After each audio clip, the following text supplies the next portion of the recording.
الحمدللہ وحدہ والصلاۃ والسلام علی من لا نبی بعدہ اشہد ان لا الہ الا اللہ وحدہ لا شریک لہ واشہد ان محمدا عبدہ ورسولہ اما بعد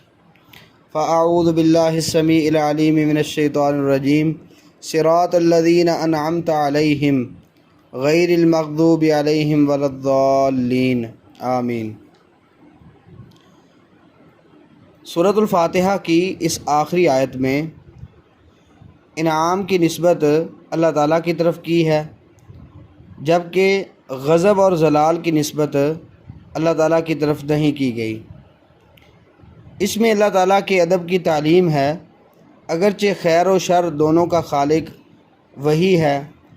مگر شر کی نسبت اس کی طرف نہیں کی جاتی، کیونکہ اس کا ہر فعل خیر ہی خیر ہے۔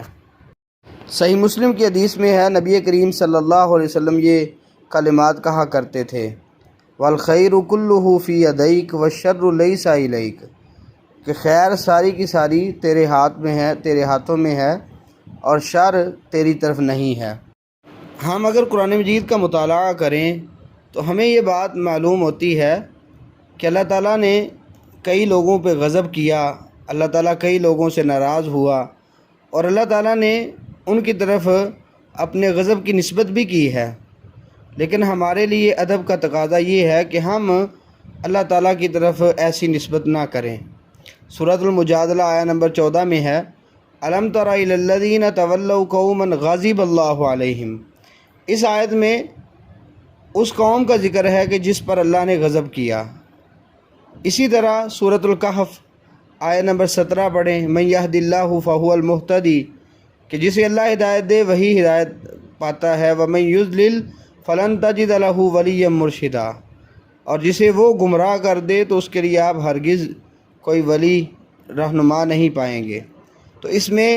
ہدایت کے ساتھ ساتھ ضلالت کی نسبت بھی اللہ تعالیٰ کی طرف ہے کہ اللہ جسے چاہے تو اس کے لیے کوئی ولی نہیں آپ پائیں گے۔ اسی طرح سورۃ الاعراف آیہ نمبر 186 میں ہے، من یضلل اللہ فلا ہادی لہ، جسے اللہ گمراہ کر دے تو اس کے لیے کوئی رہنمائی کرنے والا نہیں، اسے ہدایت دینے والا کوئی نہیں۔ اس میں بھی یہی بات ہے کہ جسے اللہ گمراہ کر دے، لیکن ہمارے لیے ادب کا تقاضا یہ ہے کہ ہم اللہ تعالیٰ کی طرف ایسی چیز کی نسبت نہ کریں، ہمیشہ خیر کی ہی نسبت کریں، جیسا کہ نبی کریم صلی اللہ علیہ وسلم کا انداز تھا۔ یا ہم قرآن مجید پڑھیں سورۃ الشعراء، اس میں ابراہیم علیہ السلام کا ہمیں ذکر ملتا ہے کہ انہوں نے یہ کہا تھا، وَإِذَا مَرِضْتُ فَهُوَ يَشْفِينِ، سورۃ الشعراء آیہ نمبر 80 میں، کہ جب میں بیمار ہوتا ہوں تو مجھے شفا دیتا ہے۔ اس سے پہلی 2 آیات اور بعد والی آیات پڑھیں تو یہ بات معلوم ہوتی ہے کہ اگر پیدا کرنے کی بات ہوئی تو اللہ تعالیٰ کی طرف نسبت کی، ہدایت کی بات ہوئی تو اللہ تعالیٰ کی طرف نسبت کی، کھانا کھلانا اور اسی طرح پانی پلانے کی نسبت کی گئی تو اللہ تعالیٰ کی طرف کی گئی ہے۔ لیکن جیسے ہی مرض کی بات ہوئی تو یہ کہا جب میں بیمار ہوتا ہوں تو اللہ مجھے شفا دیتا ہے، حالانکہ بیماری بھی اللہ کی طرف سے ہے، شفا بھی اللہ کی طرف سے ہے، لیکن کتنا باریک ایک انداز اور دقیق انداز اپنایا کہ جب میں بیمار ہوتا ہوں تو وہ اللہ مجھے شفا دیتا ہے۔ تو حقیقت میں شفا دینے والا اللہ ہی ہے، کوئی طبیب یہ دعویٰ نہیں کر سکتا دوائی دے گا، اور ہم دعا کرتے ہیں، دم کرتے ہیں، لیکن شفا پھر بھی اللہ کے ہاتھ میں ہے۔ اسی طرح سورۃ الکہف پڑھیں تو سورۃ الکہف میں خضر علیہ السلام کا قصہ جو موسیٰ علیہ السلام کے ساتھ پیش ہوا وہ بھی ذکر ہوا ہے۔ اس میں اگر غور کیا جائے تو خضر علیہ السلام نے جو 3 واقعات پیش ہوئے تھے ان کی اصل حقیقت بیان کرتے ہوئے اللہ تعالیٰ کے ساتھ حسن ادب کو خاص طور پہ ملحوظ رکھا ہے۔ مثال کے طور پہ کشتی کو عیب دار کرنے کی نسبت اپنی طرف کی تو کہا فَأَرَدْتُ أَنْ أَعِيبَهَا، میں نے ارادہ کیا کہ اسے عیب زدہ کروں۔ اسی طرح لڑکے کے قتل کا ارادہ وہ بھی اپنی طرف نسبت کر دی، ٹھیک ہے۔ تو اسی طرح اس کے صالح باپ کو بہتر اولاد عطا کرنے کی نسبت کی بات ہے تو وہ اللہ تعالیٰ کی طرف کر دی، کیونکہ یہ ایک خیر اور اچھی نسبت تھی۔ اور یتیم لڑکوں کے بالغ ہو کر اپنے خزانے کو سنبھالنے کی جو نسبت تھی کہ ارادہ یہ کیا کہ وہ اپنے خزانے کو سنبھال سکے، تو اس نسبت کو اللہ تعالیٰ کی طرف کر دیا۔ فَأَرَادَ رَبُّكَ أَن يَبْلُغَا أَشُدَّهُمَا وَيَسْتَخْرِجَا كَنزَهُمَا، حالانکہ یہ کام نہیں کہ کچھ خضر علیہ السلام نے اپنی مرضی سے کیے تھے اور کچھ اللہ تعالیٰ کا کہنا تھا، کیونکہ اسی آیت میں سورۃ الکہف آیت نمبر 82 کے اندر ہے، انہوں نے کہا وَمَا فَعَلْتُهُ عَنْ أَمْرِي، میں نے یہ اپنی مرضی سے نہیں کیا، ذَلِكَ تَأْوِيلُ مَا لَمْ تَسْطِع عَلَيْهِ صَبْرًا، یہ ہے اصل حقیقت ان باتوں کی جن پر تو نے صبر نہیں کیا۔ تو یہ چیزیں سامنے رکھتے ہوئے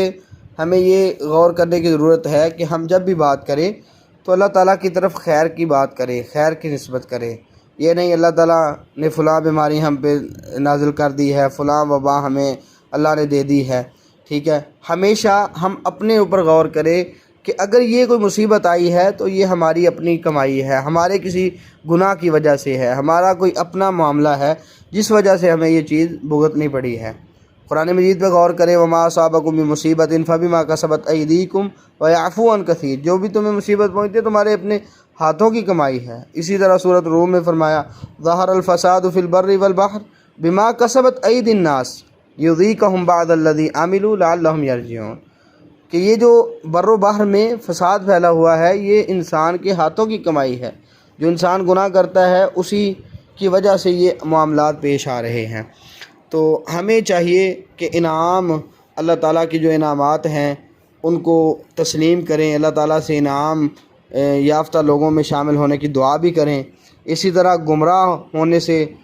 جو بچنے کی دعا کریں، اور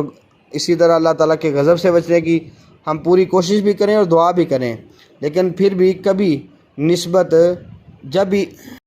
اللہ تعالیٰ کی طرف کرنی ہو تو خیر کی کریں، بقایا جو نسبتیں ہیں کوئی نقص والی کوئی خرابی والی وہ اپنی طرف کریں۔ اللہ تعالیٰ سے دعا اللہ تعالیٰ ہمیں کتاب و سنت کے مطابق عمل کرنے کی توفیق عطا فرمائے۔ السلام علیکم ورحمۃ اللہ وبرکاتہ۔